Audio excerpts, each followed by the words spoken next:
बिस्मिल्लाहिर्रहमानिर्रहीम। शुरू अल्लाह के नाम से जो बड़ा मेहरबान रहम करने वाला है। बनी इसराइल में एक बदकार औरत रहती थी जो बहुत बदकरदार थी। अल्लाह ताला ने उसको खूब हुस्न व जमाल दे रखा था। वो बदकार भी इंतहा दर्जे की थी।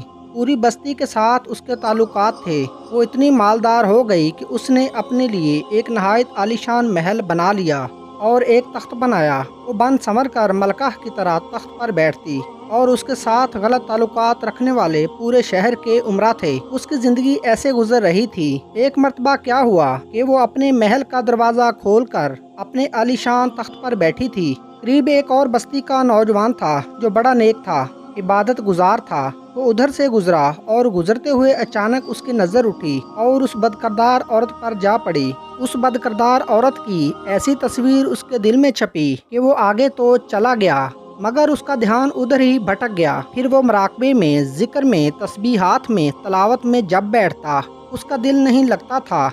उसने रोजे भी रखे लेकिन उस औरत का ख्याल उसके दिल से ना निकला। उसने अपने आप को काफी तकलीफ पहुंचाई। कई कई दिन अपने आप को भूखा प्यासा रखा मगर उसके दिल से ख्याल ना निकला। हत्ता कि एक दिन उसने सोचा इस ख्याल से मेरी जान नहीं छूटती तो मैं उस औरत के पास जाता हूँ। चुनाचे उसके पास जो थोड़ा बहुत सामान था वो उसने बेचा और उसने इतने सारे पैसे जमा किए जितने से वो बदकरदार औरत उसे अपने पास आने की इजाज़त देती थी। वो उस बदकरदार औरत के पास आया और उसको पैसे देकर उसके पास चारपाई पर बैठ गया। बातचीत करने लगा। अचानक बातचीत के दौरान उसके दिल में ख्याल आया कि मैंने नेकोकारी के इतने साल गुजारे हैं, आज मेरा अल्लाह मुझे इस बदकरदार के साथ बैठा हुआ देख रहा होगा। बस ये ख्याल दिल में आया तो अल्लाह ताला का दर्द दिल पर गालब आ गया। उस नौजवान ने कांपना शुरू कर दिया। औरत उससे पूछती है, तुम कांप क्यों रहे हो? तुम्हारा चेहरा क्यों पीला पड़ गया है? उसने कहा, बस मेरी तबीयत ठीक नहीं है। उसने कहा, फिर तुम जिस मकसद के लिए आए हो वो मकसद पूरा करो और चले जाओ। उसने कहा, नहीं।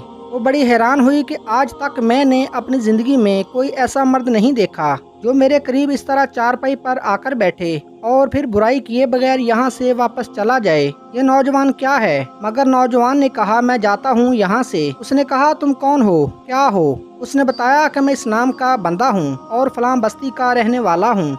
मेरे दिल में ये ख्याल आ रहा है कि मैंने इतनी उम्र अल्लाह की याद और इबादत में गुजार दी। आज मेरा अल्लाह मुझे तेरे साथ बैठे हुए देख रहा है। बस उसके बाद उस नौजवान की आंखों में आंसू आ गए और वो वहाँ से चल पड़ा। अब वो वहाँ से चला तो उस औरत को जो उसके साथ थोड़ी बहुत मोहब्बत हो गई, उसकी बरकत उसको मिल गई। चुनाचे औरत के दिल में ख्याल आया कि ये कुंवारा नौजवान इतना अल्लाह से डरता है जबकि इसने कोई गुनाह भी नहीं किया और मैं तो सारा दिन और सारी रात गुनाहों की मुर्तकब होने वाली हूँ। मैं तो खुदा से डरती ही नहीं। उसके दिल में शर्मिंदगी पैदा हो गई, निदामत होने लगी कि करूँ तो क्या करूँ। दिल में ख्याल आया कि अच्छा चलती हूँ और मूसा अलैहिस्सलाम से पूछती हूँ कि क्या मेरे लिए भी तौबा की कोई सूरत है। वो अपने घर से निकल खड़ी हुई। उसको बस्ती का एक एक बंदा जानता था। वो ऐसी नामी ग्रामी खातून थी। वो चली और जाकर मूसा अलैहिस्सलाम को देखा तो उस वक्त मूसा अलैहिस्सलाम बनी इसराइल को नसीहत फरमा रहे थे। उसने किसी आदमी के जरिए पैगाम भेजा कि मूसा अलैहिस्सलाम से जाकर कहो कि मैं आपसे मिलना चाहती हूँ। अब जिसको पैगाम दिया वो बेवकूफ़ था। कुछ पैगाम पहुँचाने वाले भी तो बेवकूफ़ होते हैं। जिसको ढंग नहीं होता पैगाम पहुँचाने का, उस खुदा के बंदे ने सीधा जाकर सबके सामने कह दिया कि हजरत आपसे फलां औरत मिलने आई है। मूसा अलैहिस्सलाम ने नाम सुना तो आपको बहुत जलाल आया कि लोग क्या सोचेंगे कि ऐसी औरत उनसे मिलने आई है, इनसे इनका क्या ताल्लुक है। मूसा अलैहिस्सलाम ने गुस्से में आकर कह दिया, उससे जाकर कह दो चली जाए, मैं उससे नहीं मिलना चाहता। उस बेवकूफ़ ने आकर कहा कि मैंने बात तो कही। मूसा अलैहिस्सलाम बड़े नाराज हो गए, वो बड़े खफा हुए, वो डर गई। उसने कहा कि मेरी बदकारियां ऐसी हैं कि अल्लाह मुझसे पहले ही नाराज था और अब अल्लाह का नबी भी मुझसे बात नहीं करता। मेरे लिए तो अब दुनिया में ठिकाना कोई नहीं। बड़ी उदास और बोझल कदमों के साथ वो वहाँ से वापस आई। वो हैरान थी कि अल्लाह के नबी ने भी मेरे साथ बात करना गवारा ना किया। मैं इतनी गिरी हुई औरत हूँ कि वो बात भी करना गवारा नहीं समझते। चुनाचे वो घर आई। उसने घर की कुंडी लगाई। उसने अपने किसी बड़े से सुना था कि बंदा जब अपने रब को मनाना चाहे तो उसको चाहिए कि वो उसके आगे सजदा करे, क्योंकि उसे कोई और तरीका भी नहीं आता था। घर की कुंडी लगाकर उसने एक जगह पर बैठकर अल्लाह को सजदा किया। दिल से कह रही होगी, اے اللہ میں تمہارے آگے جھک رہی ہوں، میرا کوئی نہیں تیرے سوا۔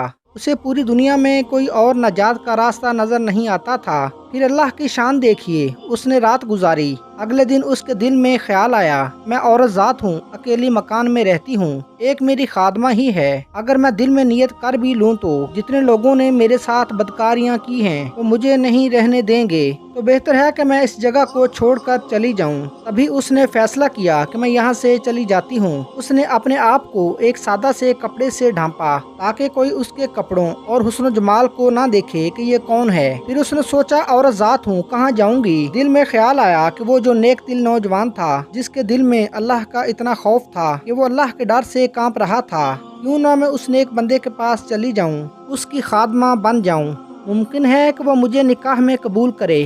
یہ اس کی بستی کی طرف چل پڑی۔ چنانچہ ڈھونڈتے ڈھونڈتے وہ اس کی بستی میں اس کے گھر پہنچ گئی اور گھر والوں سے کہا کہ میں فلاں بندے سے ملنے آئی ہوں۔ تو انہوں نے کہا کہ اس کا ذکر عبادت کا معمول ہے اور وہ کمرے سے اس وقت نکلتا ہے، تم انتظار کر لو۔ اس نے کہا کہ بہت اچھا، اور انتظار میں بیٹھ گئی۔ اب اچانک اس نوجوان نے دروازہ کھولا اور اس کی نظر اس عورت پر پڑی، یہ سامنے ہی بیٹھی تھی۔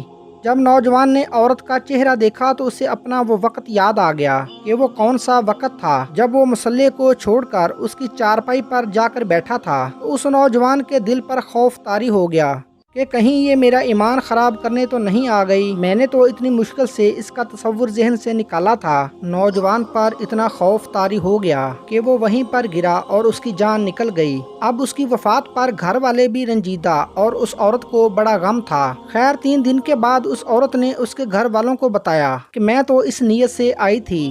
انہوں نے کہا کہ اب وہ تو اس دنیا سے چلا گیا، اس کا ایک بھائی ہے، اگر تم مناسب سمجھو تو ہم اس سے پوچھ لیتے ہیں، اگر وہ تمہارے ساتھ نکاح کر لے تو تم اس کے ساتھ نکاح کر لو۔